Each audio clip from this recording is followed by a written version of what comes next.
तो आइए साथियों, आज हम बात करने वाले हैं जो थोड़ा इंटरेस्टिंग टॉपिक है, जो कि है पीपैप।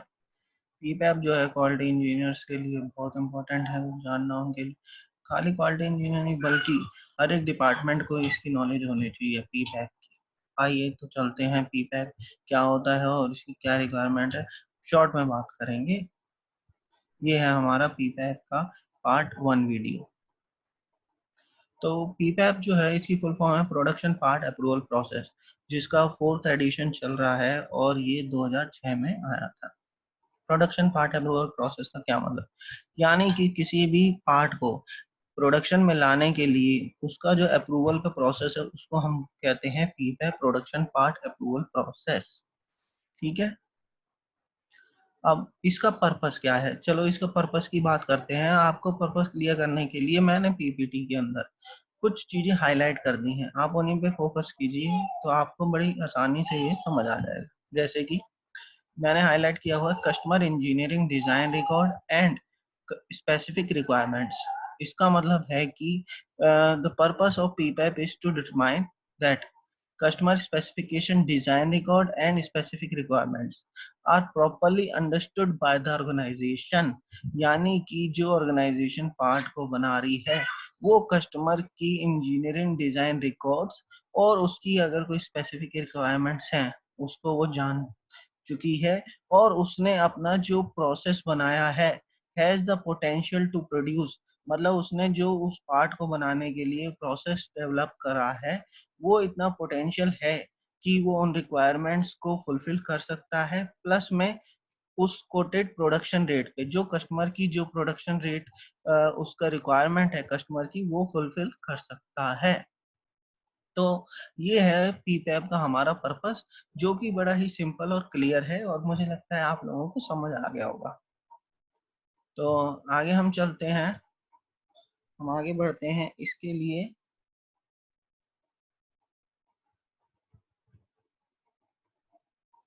तो ये कौन कौन से प्रोडक्ट पे एप्लीकेबल है वो मैं आपको बताना चाहूंगा। तो ये एप्लीकेबल है प्रोडक्शन पार्ट्स पे, दूसरा है आपका सर्विस पार्ट्स पे, तीसरा है प्रोडक्शन मटेरियल्स, और चौथा है बल्क मटेरियल। बल्क मटेरियल उनको बोलते हैं जैसे कि पेंट और कोई लुब्रिकेशन होता है, तो उस तरीके के पार्ट्स को हम बल्क मटेरियल बोलते हैं।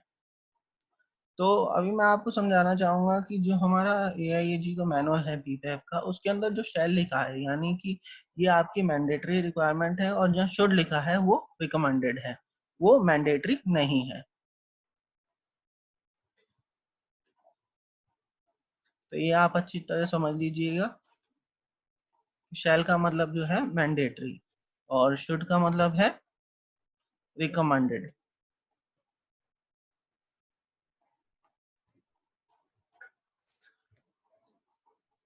तो अब हम बात करते हैं कि ये हमारे को पीपैप कस्टमर को कब कब किस किस रिक्वायरमेंट, कब कब उसकी रिक्वायरमेंट होती है, हमें कस्टमर को कब वो सबमिट करनी है, किस सिचुएशन में, किस क्राइटेरिया में, कब और कौन सी कंडीशन में कस्टमर को सबमिट करनी है। तो पहली कंडीशन है न्यू पार्ट और प्रोडक्ट, अगर कोई नया पार्ट या प्रोडक्ट बनता है तो उसको उसमें।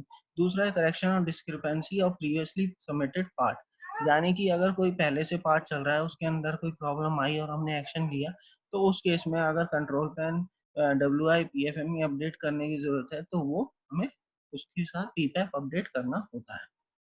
तीसरा है product modified by engineering change to design record, अगर कोई कस्टमर की तरफ से ECN आता है तो उस केस में हमें चेंज करना पड़ेगा। फोर्थ कंडीशन है हमारी, जिसमें अलग अलग तरीके की कंडीशन है, जैसे कि मटेरियल।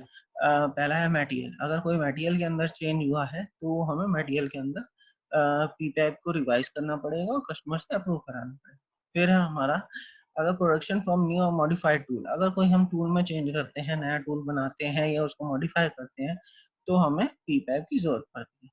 अगला है हमारा एग्जिस्टिंग टूल के ही अंदर अगर हम कुछ मॉडिफिकेशन करते हैं या इक्विपमेंट्स के अंदर कोई मॉडिफिकेशन करते हैं टू इम्प्रूव द क्वालिटी और कोका लगाने के लिए, तो उस केस में भी हमें पीपैप की जरूरत पड़ती है। फिर है हमारा tooling equipment transfer to different site और फ्रॉम एडिशनल प्लांट, इसका मतलब है कि जैसे किसी कंपनी से एक टूल उठा के दूसरी जगह अगर वो दिया गया है या एक प्लांट से दूसरे प्लांट में दिया गया है तो उस केस में भी हमें पीपैप सबमिट करना होगा। Change of supplier for parts, non equivalent material और सर्विसेज। तो अब अगला है आपका सप्लायर्स, अगर आप कोई चेंज कर रहे हैं बीओपी पार्ट के लिए, या आपका जो स्पेशल प्रोसेस है जैसे कि हीट ट्रीटमेंट, या आपका जो प्लेटिंग का आप सोर्स चेंज कर रहे हैं, तो उस केस में भी आपको पीपैप रिवाइज करना होगा और वो आपको कस्टमर से अप्रूव करवाना चाहिए। अगला 6 है हमारा, product produce after tooling has been inactive for volume production for 12 months और मोर। अगर 12 महीने मतलब 1 साल से अगर कोई टूल चला नहीं है, तो उस केस में हमें वो दोबारा चलाने के लिए हमें कस्टमर से अप्रूवल लेना चाहिए। Product and process related to component of production, product manufacturing internally और मैन्युफैक्चर्ड बाय सप्लायर। अगर कोई प्रोसेस में चेंज आया है प्रोडक्ट को मैन्युफैक्चर करने के, तो उस केस में हमें ये करना पड़ेगा। Change in test inspection method, new techniques, जैसे कि हम अगर कोई पार्ट के ऊपर टेस्टिंग कर रहे हैं, कोई परफॉर्मेंस चेक कर रहे हैं, अगर हम उसका मेथड चेंज कर रहे हैं, हम इंस्पेक्शन का मेथड चेंज कर रहे हैं, तो भी हमारा उस केस में कंट्रोल प्लान पीएफएम रिवाइज होगा और उसके साथ साथ हमारा पीपैप रिवाइज होगा।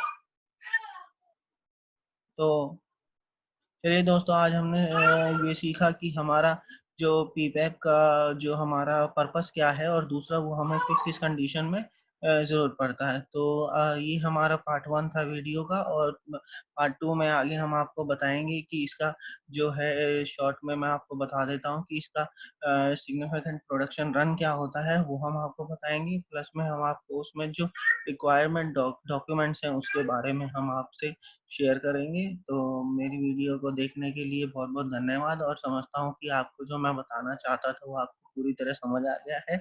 हम वीडियो शॉर्ट इसलिए बना रहे हैं कि हम किसी चीज पे फोकस कर सकें, ये नहीं कि हम काफी चीजों को डिस्कस कर रहे हैं और फोकस किसी चीज पे ना कर सके।